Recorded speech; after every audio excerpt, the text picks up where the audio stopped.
whatever, whether you're handicapped or a veteran or woman or, you know what I mean, or black, you're likely going to quadruple your efforts to get the ROI, and the math just bears out for it. So I always say this about, particularly when women hires, I'm like, you don't have to do it for your heart, do it for your wallet. Like, you're doing a disservice to your shareholders if you don't have women in leadership. Wow. Let me take a step back for a second. You're married 12 years? 12 years, yes. Congratulations. Thank you. That is the hardest. So I won't even ask you about work-life balance because I don't know that it exists. Does it? Nobody. That's a fake. That's like so fake. I like ban that whole terminology. I don't think it's a mirage. Like, you just be thirsty trying to find it in the desert. Like, there is no work-life balance. Not for women, not now. Not the women I know. I heard you say a quote, and I don't want to mess your quote up, but you saying something about juggling. Oh, yeah. So I always say, I'm like, I don't want to be doing too much at once, right? It's like juggling balls in the air, and that's what clowns do. Like, I'm not in the circus. I'm interested in being a clown. I was like, what I try to do is be in a batting cage and like knock that thing out the park in that moment. I'm with my daughter just a Tuesday night at the science fair. I'm gonna be in the science fair caring about her project. In that moment, I'm in a room with my new cannabis business, negotiating $100 million deal, and be all the way in that moment. And you gotta know when you're in that moment, something's suffering. It's just not, you just can't do anything about it. It just is what it is. So you may as well, knowing that, just get the most you can out of that moment that you're in. You know, we're talking about you, but I want to turn the table for a second, right? You're talking about being in a specific moment. You must have the best husband on the planet. He would say so. He would say. You know, so many men, I don't know what he does for a living, right? But so many men are threatened by successful women. And you work around the clock, you're traveling, you are CEO. This man, where'd you find him? Literally Disney World. Like, we met at Disney World in Orlando at a conference a long time ago. And it's funny because I was in a relationship and I kept trying to hook him up with my friend. I was like, no, I don't want to date you, but I got my friend. Oh, you're gonna love her. He was like, I don't want to date your friend. Like, for years. Well, I think my husband's successful in his own right. He's in pharmaceuticals and legit with a Japanese company. And he's very confident. I think that's what you need, right, on his own. And I think the partnership is better than, everybody has to go their own way. But I do think I am still an advocate for, like, relationships matter. And things you could do together, to me, are incremental than what you could do apart. Whether that's with, like, to me, like, my friends, the things that I can get done with their thought partnership, and encouragement, I know is more than I could do individually. So yeah, it's certainly been a blessing to have such a great husband. It's not been easy. I mean, when we got married, our wedding was 7 days after Puff's white party, if you're familiar with that. So I had planned this white party in the Hamptons, 2 white parties, his white party and my wedding.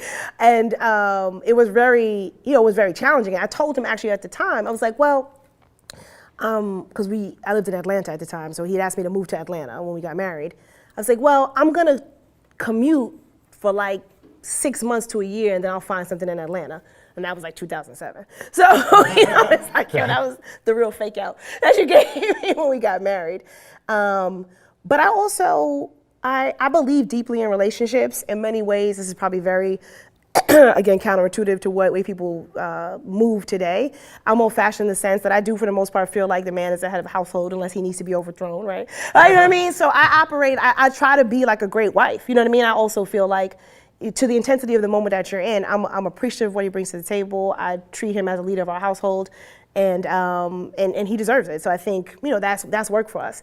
When we first got married, I was very appreciative. He literally set up different couples who had been married for like 20 years, 40 years, 60 years. And like, for the first year we got married, we'd like go to dinner with all these different couples and just ask them, their secrets. And this is legit, a reigning thing was like one of us traveled all the time. I was like, okay, so we nailed it. Like, we stayed married for 60 years because one of us was always going to have this time. So that has worked for us. So nice, good for you, and congratulations on 12 years. I want to bring it back to work for a second. I know we said Ciroc Vodka has got to be, your crowning achievement working with Diddy. I would have to believe your second, if not a very close second, if not the first, would have to be your involvement in the charter school. Can you talk to us about that? Definitely. And Puff will say the same thing. There's nothing more important than these schools. So similar thing about like Puff's dedication to doing impossible things. Opening up a school in New York is extraordinarily difficult. And you could ask 1,000 advisors and everybody would tell you, do not do it. We know because we did. And Puff had been saying for years, well, I want to open up something in Harlem. And we're like, let's do a program, let's do an after school program, let's go. He was like, no, I want to open up a school. I want to be dedicated to this population that's not being served. And we were really fortunate to partner with Dr. Perry, who is a genius in the space and understands how to really super serve these populations.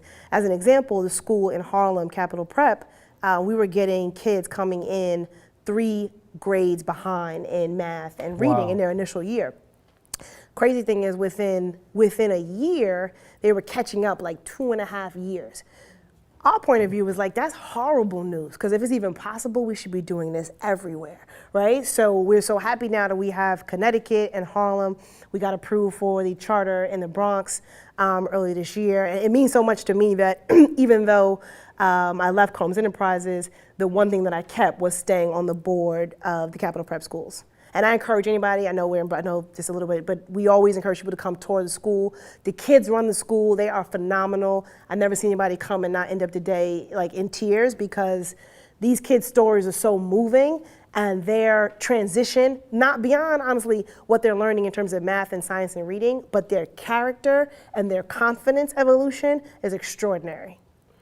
Wow.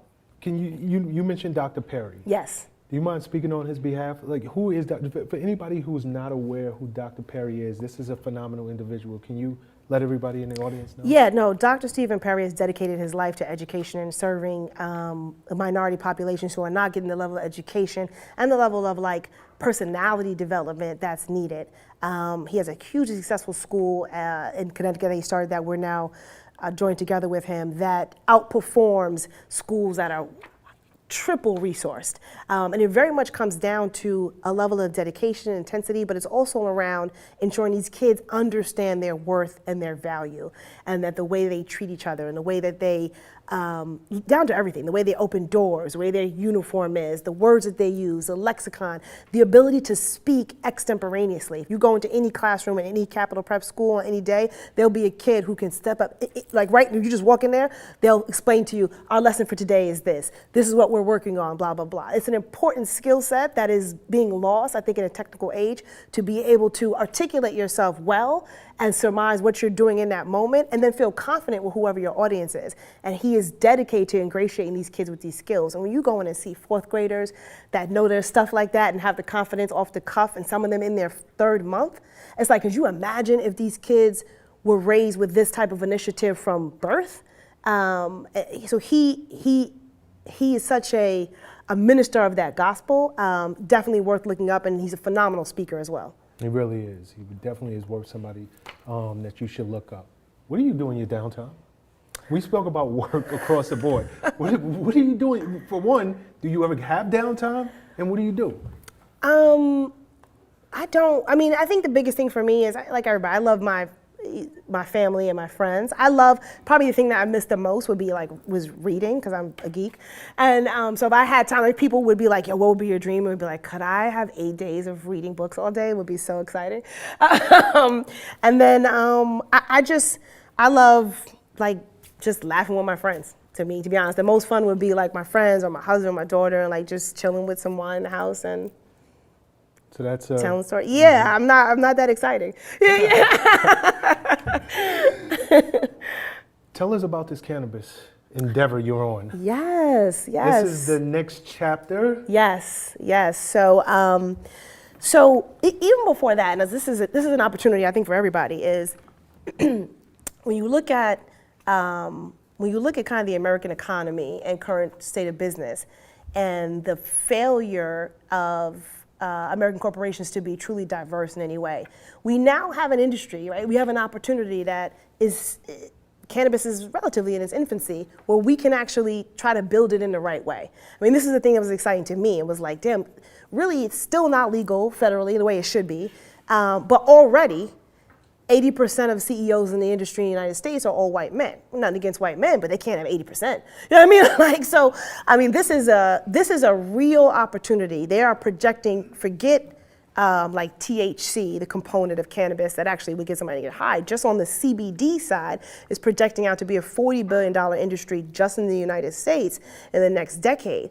Like if you could get Wow. 0.00002%, you know what I mean? Like start thinking about things like that, looking around the states that are looking for licenses, look around about like maybe you could get in the accessory side. There's something in every piece of this business, whether it is, oh, you know what, they're starting to use CBD more in spas. Maybe I want to be the expert massage therapist that uses CBD. So before I even talk about what I'm doing, think about what you're going to be doing because there's a lot of money being made. I've seen a guy in the last 12 months go from 12 million a year to 20 million. I mean, he told me about the last 3 years, but go from 12 million a year to 20 million to 200 million a year. It's just one kid that's happening all over. We deserve, you know what I mean, a piece of that pie. So for me, I couldn't sit on the sidelines and watch this industry grow like this and not be a part of it, which is why I launched the BRN Group in July. I was fortunate to have great founders, and we were able to raise about $18 million the first week of July.